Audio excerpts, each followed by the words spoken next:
Well, hello there, guys. How you doing? Welcome back to Rule of Two Review. So we all know that January 12th, 2017 is going to be the day that Nintendo finally unveils everything we need to know about the Nintendo Switch. The price, the release date, the features, the games, all these things that we're curious about, the battery life, one of the biggest questions everyone is talking about, and a really legitimate question too. I'm very curious to see what the battery life situation is going to be like there.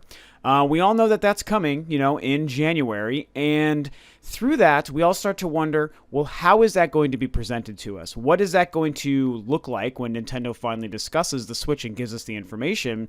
And for me, more importantly, what is it that they need to do right? So thanks to Nintendo's investors meeting, which finally happened last week, we've gotten some pretty interesting sneak peeks into what Nintendo seems to be doing from all angles. Tatsumi Kimishima, the president and CEO of Nintendo currently, he had a couple of quotes where he discussed some things about some philosophies for game development, release time, how they're looking at pricing the system based on people's reactions and also not selling it for a loss. Very interesting, insightful stuff, and I really appreciate that some quotes and interviews have actually come out of the investors meeting.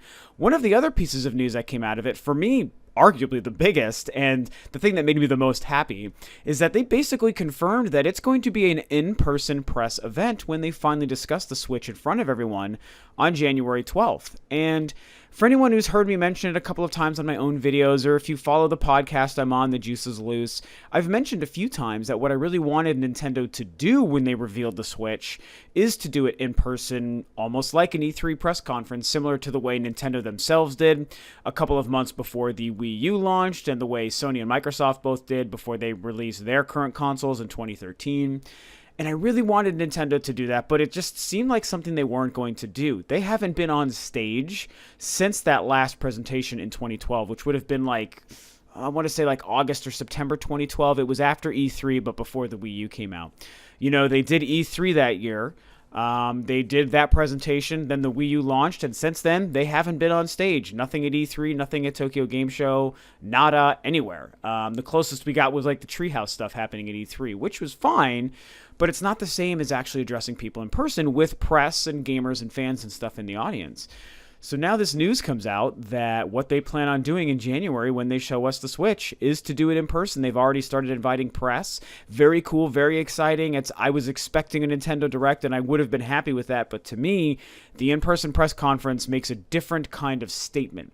And it shows a very specific kind of confidence that they are confident and have conviction in what they're doing, and they're willing to stand on stage, demo the thing, talk about it to actual people in the audience, and hopefully get people excited.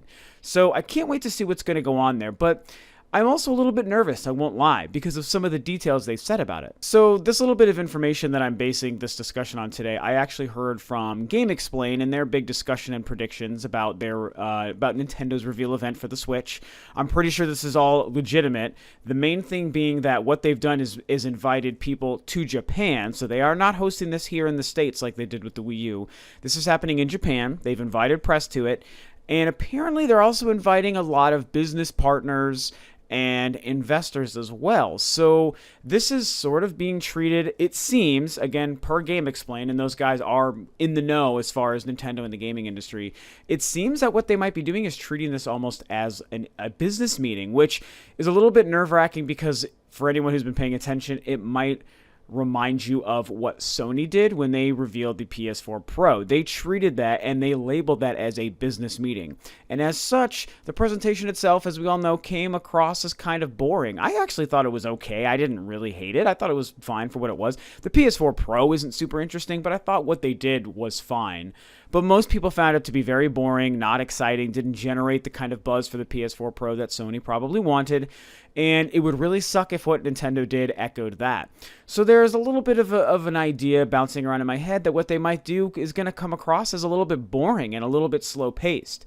And I think that the number one thing that Nintendo needs to do with this presentation, since this is being live streamed to the world, this is going to be the first time Nintendo outwardly and verbally addresses the gaming public and the business audience about the Switch and letting us know what it is so that they can hopefully get people excited about it.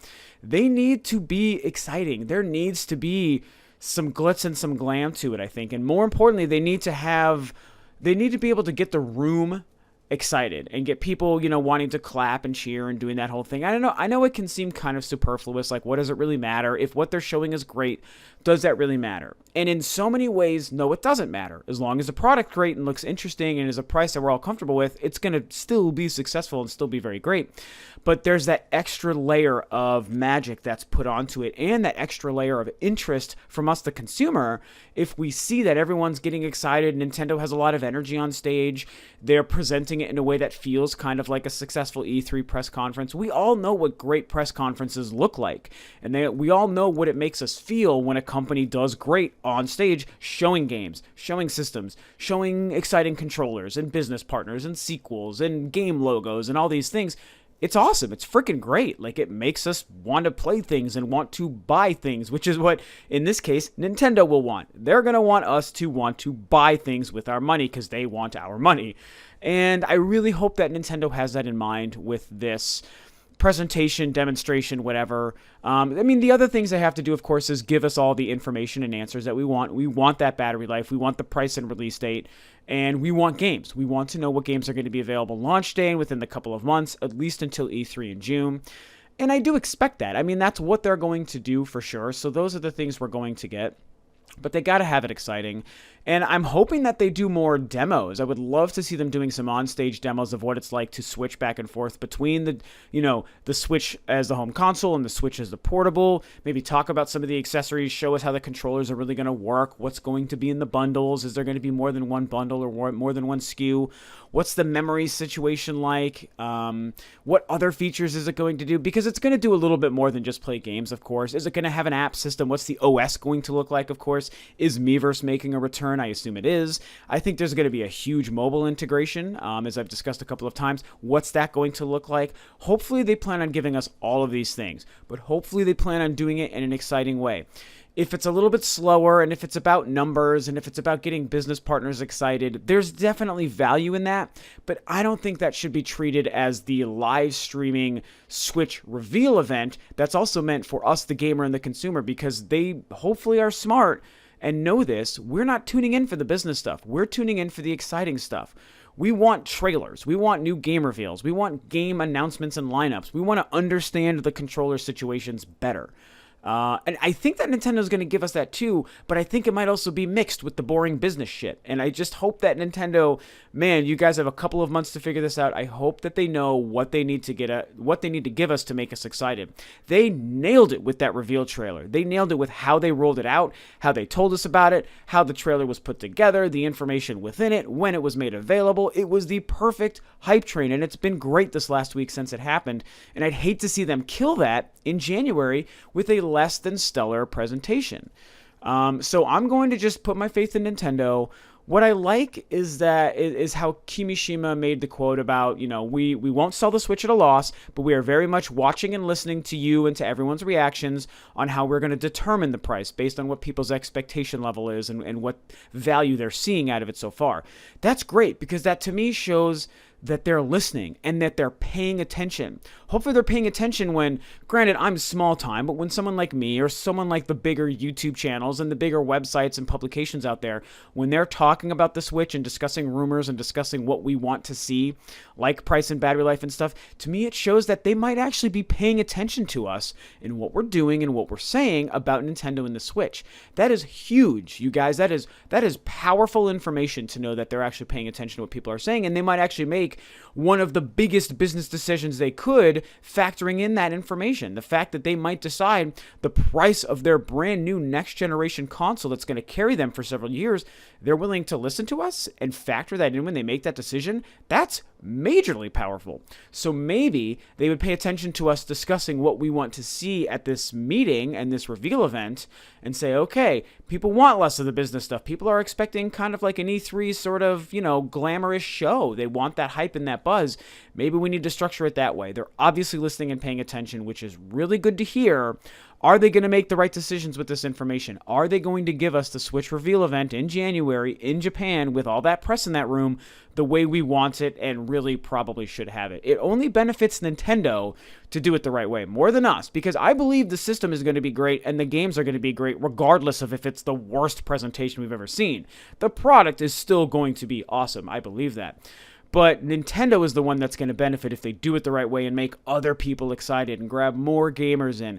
There's so much positive hype right now with the Switch and with Nintendo as a company. I really hope that my boys can just keep it up, keep that momentum going, and run that hype train into freaking future awesome success. So that's my hope and dream. That's what I expect to see out of the Switch reveal event, and that's what I think we should see. Nintendo needs to do the right things. So tell me what you guys think. Does this make sense to you? What do you expect them to do, and what do you want them to do? Keeping in mind that those could be two different things. Again, I wanted them to do the live press event, but I expected them to do a Nintendo Direct. Luckily, I was wrong. What about you? What do you expect, and what do you want to happen? Talk about it. Let us know what you think Nintendo is going to do. January is going to be a really exciting time regardless, so let's just be excited. Let's hopefully be optimistic about what Nintendo is going to show us in January. And that's going to be it for now, you guys. So thanks for tuning in. This is Rob of Rule of Two Review, and I will catch you guys next time on another video.